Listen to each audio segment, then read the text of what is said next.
नमस्कार, आप सभी को बात करते हैं आज उत्तर प्रदेश यूपी की सबसे बड़ी काम की महत्वपूर्ण खबरें, क्योंकि काफी बड़ी इंपॉर्टेंट खबरें हैं। सबको जानेंगे विस्तार से, क्योंकि आप सबको पता है हाल ही में होली का दिन था और उसी के बाद काफी बड़े ऐलान देखने को मिल रहे हैं। 1 अप्रैल से क्या चीजें बदल जाएंगी, चंद्र ग्रहण भी देखने को मिल रहा है और सुकन्या समृद्धि योजना से लेकर क्या बड़े ऐलान है, सभी को जानेंगे विस्तार। चलिए बात करते हैं सबसे पहली बड़ी खबर पीएम किसान योजना से। जी हाँ, कि जो 17वीं किस्त है उसको लेकर एक अपडेट आया है और इन किसानों को नहीं मिलने वाला इन योजना का लाभ। आपको बता दें, देश के करोड़ों किसानों के अकाउंट में 16वीं किस्त की राशि आ गई है। वहीं कुछ किसान ऐसे हैं जिनका इस योजना से लाभ से वंचित है। पीएम किसान सम्मान निधि योजना की जो 17वीं किस्त है उसको लेकर अपडेट आया है। आपको बता दें 17वीं किस्त के लिए रजिस्ट्रेशन का प्रोसेस शुरू हो गया है और आपको बता देना चाहते हैं 17वीं किस्त का लाभ किनको नहीं मिलने वाला है। आपको सबसे बड़ी इंपॉर्टेंट चीज आपको बता दें, यह राशि साल में 2 किस्तों में आती है। इसका मतलब है हर किस्त में किसानों के अकाउंट में 2000 रुपए आते हैं। 16वीं किस्त जारी की थी, अब देश के करोड़ों किसानों को इसका लाभ मिला है। वहीं पर कुछ किसान वंचित रहना पड़ेगा। अब इन किसानों को 17वीं किस्त का इंतजार करना पड़ सकता है। आपको बता दें इसके लिए क्या करना है। इसके लिए आपको पीएम जो किसान सम्मान निधि योजना उसके लिए रजिस्ट्रेशन करना होगा। pmkisan.gov.in पर जाना, फार्मर कॉर्नर पर जाके आधार कार्ड में बैंक पासबुक और जमीन के जो डॉक्यूमेंट है उनको अपडेट कर दीजिएगा। और आपको बता दें जिनका KYC नहीं हो रहा उनको इसका फायदा नहीं मिलने वाला है। और बहुत सारी डिटेल आपके सामने स्क्रीन पर दिख रही है, एक बार पॉज करके पढ़ लीजिएगा। तो ध्यान रखिएगा, जिन लोगों के पास ये चीज़ें नहीं है तो उनका नहीं हो पाएगा, लेकिन हाँ जो चीज़ें मैंने बताई है उसे अपडेट कर लीजिएगा ताकि आपको जल्दी से 17वीं किस्त का फायदा भी मिल सके। चलिए इसी के साथ जान लेते हैं अगली बड़ी खबर। 1 अप्रैल से लागू हो जाएंगे पेंशन से जुड़े नए नियम। जानिए आपके लिए क्या बदल जाएगा। आपको बता दें PFRDA ने कहा है किसी भी जोखिम या खतरे को रोकने के लिए इस प्रक्रिया की शुरुआत की गई है और इसके साथ ही इसका लक्ष्य इससे जुड़ी हुई चिंताओं को दूर करने का प्रयास किया गया। पेंशन को लेकर जो नए नियम है जिसमें NPS की सुरक्षा को लेकर ज्यादा बेहतर बनाने के लिए pension fund regulatory of development authority ने बड़ा बदलाव किया है, जिसके अंदर आपको बता दें एजेंसी के तहत 2 फैक्टर ऑथेंटिकेशन प्रोसेस शुरू किया गया। इसे 1 अप्रैल से सभी कस्टमर के लिए लागू कर दिया जाएगा। इसका मतलब यह है कि NPS के तहत आने वाले लोगों को और पुराने ग्राहकों को 2 फैक्टर ऑथेंटिकेशन प्रोसेस से गुजरना होगा और ये करने के लिए आपको पूरा का पूरा प्रोसेस बताया जाएगा जो कि 1 अप्रैल 2024 से लागू हो जाएगा। चलिए अब इसी के बाद जान लेते हैं अगली बड़ी खबर चंद्रग्रहण से लेकर। जहां चंद्रग्रहण 2024 की हाइलाइट्स आपको बता दें, होली पर चंद्रग्रहण समाप्त, जाने अगला आने वाला सूर्य ग्रहण कब लगने वाला है। आपको बता दें साल का पहला जो चंद्र ग्रहण है वो समाप्त हो चुका है, जो होली पर ग्रहण के बाद अब अगला जो ग्रहण है वो सूर्य ग्रहण होने वाला है। क्योंकि आपको पता अभी जो चंद्र ग्रहण था वो यहाँ पे भारत में तो नहीं था, लेकिन हाँ अब आगे आने वाले समय में जो ग्रहण आएगा आपको बता देते हैं। पंचांग के अनुसार बताया जा रहा है कि 8 अप्रैल 2024 को चैत्र मास की अमावस्या तिथि पर सूर्य ग्रहण लगने वाला है और यह ग्रहण पूर्ण होगा। ज्योतिषी की माने तो ये सूर्य ग्रहण 50 सालों बाद लग रहा है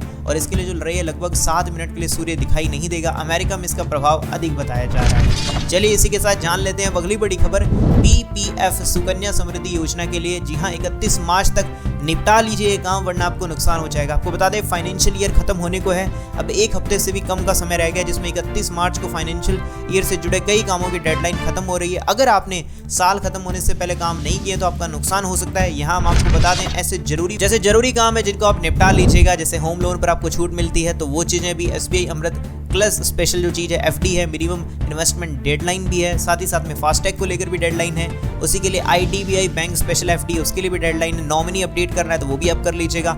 EV की जो गाड़ी है उसकी सब्सिडी के लिए भी आपको बता दें ये सारी चीज़ें आपको 31 मार्च 2024 के बाद नहीं ले पाएंगे, तो इनके लिए जो भी सब्सिडियाँ वगैरह है उन सबको आप कंप्लीट कर लीजिएगा। चलिए इसी के बाद जान लेते हैं अगली बड़ी खबर IMD रेन अलर्ट। जहाँ आज रात से इन राज्यों में बदलेगा मौसम का मिजाज, होगी झमाझम बारिश। आपको बता दें बिहार समेत कई राज्यों में मौसम बिगड़ने वाला है, जिसमें यूपी उत्तराखंड से भी गरज और चमक के साथ तेज बारिश देखने को मिल सकती है। तो मौसम में काफी बदलाव देखने को मिल सकता है, तो इसलिए थोड़ा सा ध्यान रखिएगा। जिसमें बताया गया 25 से 26 तक गरज के साथ हल्की बारिश की संभावना बताई गई है। चलिए इसी के बाद जान लेते हैं अगली बड़ी खबर भद्दे पोस्ट को लेकर हंगामा, सुप्रिया शिंदे को कंगना रनौत का करारा जवाब, बैकफुट पर कांग्रेस के नेता। जी आपको बता दें कंगना रनौत ने कहा है कि मेरे यौन कर्मियों के चुनौतीकरण जो पूर्ण जीवन है परिस्थितियों को किसी प्रकार के दुर्व्यवहार या अपमान के रूप में उपयोग करने से बचना चाहिए। हर महिला अपनी गरिमा की हकदार होती है, ऐसा कुछ उन्होंने बताया। चलिए इसी के बाद जान लेते हैं अगली बड़ी खबर ब्रज से काशी तक यूपी में शहर शहर होली की धूम। राहुल गांधी ने PM मोदी को लिखी चिट्ठी। आपको बताना है पूरे देश में उत्तर प्रदेश के विभिन्न जिलों में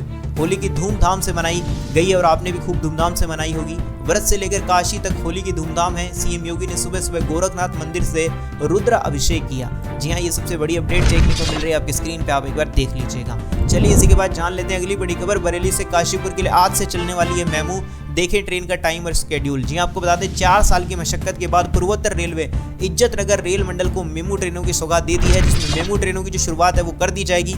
जो डेमू ट्रेन चलती थी, अब उनके स्थान पर मेमू ट्रेन को संचालित किया जाएगा। उसके लिए ज़्यादा डिटेल चाहिए तो आप एक बार देख लीजिएगा। होली पर 25 मार्च से मेमू ट्रेन की शुरुआत कर दी जाएगी। एक बार पॉज करके पढ़ लीजिएगा ताकि आपको और अच्छे से जानकारी मिल जाए। चलिए इसी के बाद जान लेते हैं अगली बड़ी खबर। लोकसभा चुनाव में शराब की तस्करी को रोकने के लिए आबकारी और जीएसटी के अफसर पर मिलकर करेंगे काम और बना दिया गया पूरा प्लान। आपको बता दें, लोकसभा चुनाव में शराब की तस्करी को रोक लगाने के लिए जीएसटी आबकारी के अफसर मिलकर काम करने वाले निर्देश में कहा गया कि परचून, कबाड़ और अन्य वस्तुओं की जो आड़ में शराब की तस्करी करने की जो शिकायत है वो मिल रही है, उस पर काम किया जाएगा और जल्दी इन चीजों पर कार्यवाही करना शुरू कर दिया जाएगा। चलिए इसी के बाद जान लेते हैं अगली बड़ी खबर। जी आपको बता दें, जीत की हैट्रिक लगाने वाले पर भारी पड़े रामायण के राम अरुण गोविल। भाजपा ने मेरिट से ही क्यों उतारा? आपको बता दें, भाजपा ने मेरिट में लगातार 3 बार से जीत हासिल करने वाले राजेंद्र अग्रवाल की जगह रामायण के अरुण गोविल को लोकसभा का टिकट दिया। राजेंद्र ने भाजपा की लहर ही नहीं 2009 में बीजेपी को जीत दिलाई थी, जैसा कि आप देख सकते हैं, आपके स्क्रीन पे देखने को मिल रहा होगा,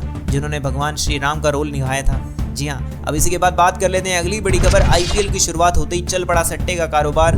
फर्जी साइट के जरिए लगवा दिए पैसे, 12 सटोरी गिरफ्तार। जी आपको बता दें, आईपीएल के शुरू होते ही सट्टे का जो कारोबार है वो चलना शुरू हो गया।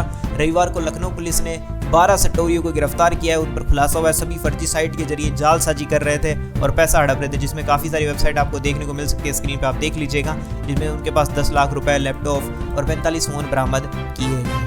तो ये थी उत्तर प्रदेश यूपी की सबसे बड़ी महत्वपूर्ण काम की इंपॉर्टेंट खबरें। कैसी लगी आपको सारी की सारी खबरें, मुझे एक बार कमेंट सेक्शन में बता दीजिएगा।